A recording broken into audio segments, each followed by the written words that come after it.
So as we are moving our object from infinity towards the pole, the second generalized position we get of the object is that object present beyond C. Now when is object present beyond C? See, I am doing the ray diagrams with you, right? So let us develop some good habits, and whatever I am telling, do it accordingly. Let us draw a concave mirror. We have drawn it. Then let us do the rough surface. Clear? Then every mirror should have a principal axis. We did it, the principal axis. Then wherever the principal axis meets the surface, we are going to write it P. Then we have to estimate the circle, because estimation is important, because you are not going to give the C too close to the surface or too away from the surface. So this is C and this is F. So what are the steps? Draw the mirror, draw the rough surface, principal axis, pole, estimation of the circle, then center of curvature, then focus. Did you get? Now here we are going to draw a real-time object. So what was an object? I told you it was simply an vertical upward arrow. Clear? Now let us take some rays from the top. Listen to me. Why from the top? Because the bottom is starting from the principal axis. Whenever we will draw the image, the bottom will start from the principal axis itself. We are going to take the rays of incident from the arrow, okay? With the logic, we are getting it reflected, we will get it reflected, and wherever the intersection takes place, we will draw the image from the principal axis till that. The end of the image will be that point. Clear? Let us draw some incident rays. The first incident ray we are going to do it is parallel to principal axis, because the first rule we know, if any incident ray goes parallel to principal axis, that comes through the focus. So it will be very easy. Now the next one we are going to do is to pass it through the focus. This is the second incident ray.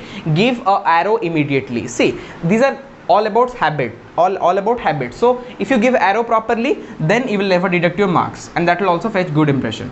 Now as we know, this reflected ray will come through the focus. Now this came through the focus and I gave an immediate arrow, and this will come like parallel to the principal axis. This will come parallel to the principal axis. Now we got our image over here. Did you get how did I draw? The first ray of incidence that came parallel to principal axis and that bent back, that reflected back through the focus. We have learned the rule 1, right? If you do not know, go to the rule 1. Then the second one, which is passing from the focus, reflects back parallelly, and whenever there was an intersection, we did the image. I told you image will start from the principal axis and the end will be here, the point of intersection, because we have taken the incident ray from the arrow, and wherever it intersect, there will be another arrow. So let us draw the image characteristic. Now tell me, do the solid lines really meeting each other? So if your answer is yes, then it must be which type of image? Real image. Again, another thing I want to tell you, if you put a screen over here, you are going to catch the image, right? So this image can be caught on a screen. That is why, because they are actually meeting and the image is formed on this space. If you put a screen, we are going to catch the image. So it is a real image. For the logic, we are going to discuss if the reflected rays really meet, then we are going to get the first image characteristic as a real image. And as I told you, whichever is a real image, that must be an inverted image. Let us see the topmost reflected ray, this one, do it intersect the bottommost reflected ray? This one is the topmost reflected ray and this one is the bottommost reflected. Do they intersect? If they intersect, the image will be formed vertically. The image is formed vertically downward and it is upside down. In technical term, it is called as inverted image. I told you real and inverted are like Judwa brothers. They will stay together only. Now, did you mark any difference in the sizes of this one? If you could mark, then this then this image is a diminished image, right? The size of the object is greater than the size of the image. So we are going to write the third point, diminished images, diminished image. So the fourth one, yes, you are correct. the image position. What is the image position? You should write formed between C and F, as it has been formed in between C and F. So let us did you get real image, inverted image? It is a diminished image. So you will tell me, sir, from highly diminished we are moving to diminished. So will there any be situation that same size of the object? We are coming to that. Even highly magnified also we will come to that. Then formed in between C and F. Then we are going to derive some of the great logics to remember these 5 situations. Third one, object present at C.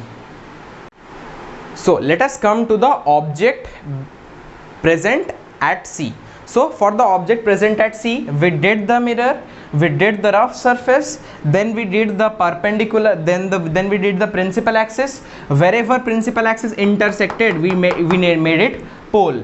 Then we did estimated the circle, and after estimating the circle, we put the center of curvature, because this is very important. We are not going to get our center very close to the surface and very away from the surface. We are going to fix it in a middle position. So we have to estimate the circle, then we did the C, then we did the F. So as usual, we put the object at C. Okay. Now when we put the object at C, from the top we take 2 incident rays, and you will tell me how the incident rays are taken. The incident rays are taken, one is parallel, because we know whatever falls parallel, that will pass through the focus. Then another through the focus, because whatever falls through the focus onto the mirror, that comes back parallelly. So these one are the 2 incident lines we took, and that intersected just below the C. And remember, this ray diagram you have to make intersect the lines just below C, because we are not using scales and proper instruments to draw.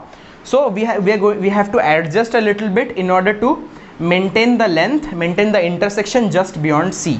So once this ray diagram is done, we are going to start the image characteristics. So what are the image characteristics do you find? Do the rays in front of mirror really meet each other? You will answer me yes, of course. Then we are going to get some real image. Okay. Now after real image, do the first ray of reflection intersect the second ray of reflection? If you will answer me yes, then it would have must been inverted image. Then the third one, what about size? Now see, we have moved on from highly diminished to diminished, and this is of the same size. Write down, image is same size as object. This is the third characteristic of the image. Then the fourth one, you will tell me about position. So what is the position of the image? The position of the image is formed at C. So it is so easy. So for the object present at C, we are getting the image real inverted as always. Same size as the object. We have moved from highly diminished to same size. Then we are going to move to magnification, right? And we got the image at C. So we are going to mark many things in common in the next one. So move the fourth object position, object present in between C and F. While moving our object 3 positions, that is at infinity, beyond C and at C, we are now with our object in the position of between C and F. Let us draw the concave mirror. We did the concave mirror, we did the reflecting surface, and we did the rough surface at the same time. Now simply of a good habit, we did the principal axis, and wherever principal axis intersected the line, we did the pole. Then we properly estimated the circle because it is important, and we named the center of the circle as C, center of curvature, and F, focal length. Now as per physics, we have a object, right? And what is an object? Object is a vertically erected arrow. Now suppose this is our object which is present in between C and F. As you know, we have already discussed, we are going to take 2 incident lines. And what must be that incident lines? One must be parallel, because we know anything goes parallel that comes through the focus, and one must go through the focus, and we know anything that goes through the focus comes parallel back to us. Now for this point of strike, it will reflect the ray back through the F. Let us draw this a little longer because we are going to intersect somewhere here. Now we are going to do it parallelly. We are going to get it reflected back parallelly. In fact, this is not parallel. Okay, now this is what parallel is.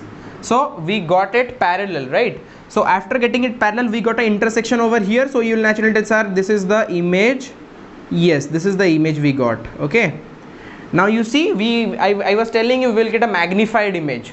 So we got a magnified image also. Did you get the first ray of light parallel to principal axis that came back through the focus, right? The second ray of light that went through the focus and get reflected parallelly, and both of them meet each other, formed a real image, and which is present behind the sea and is magnified. So I already told you the image characteristics. Still, let us have a note of it.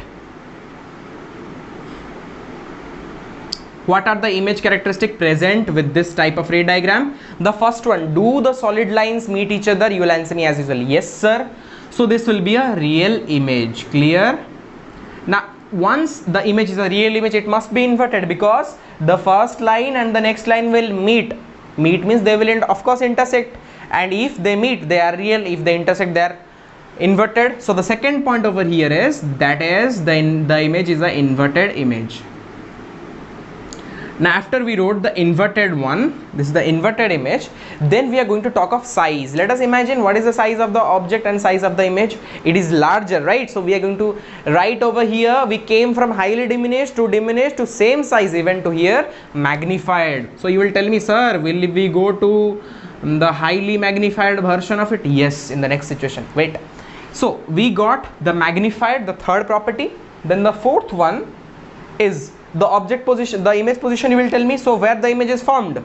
At heaven, at hell? It is just present behind sea. So we will write formed beyond sea. Okay, the image is formed beyond sea. So for the object position of C and F, the object is present in between C and F, we are going to get a real, inverted, magnified, and the formation of image will be behind the sea. Okay. So for the next one, the fifth one, and that is the fifth logic. After that, I am going to derive two tables in front of you so that you can understand what is really happening. And the sixth one will be a special case. Let us go to the fifth one. Object present where? At F.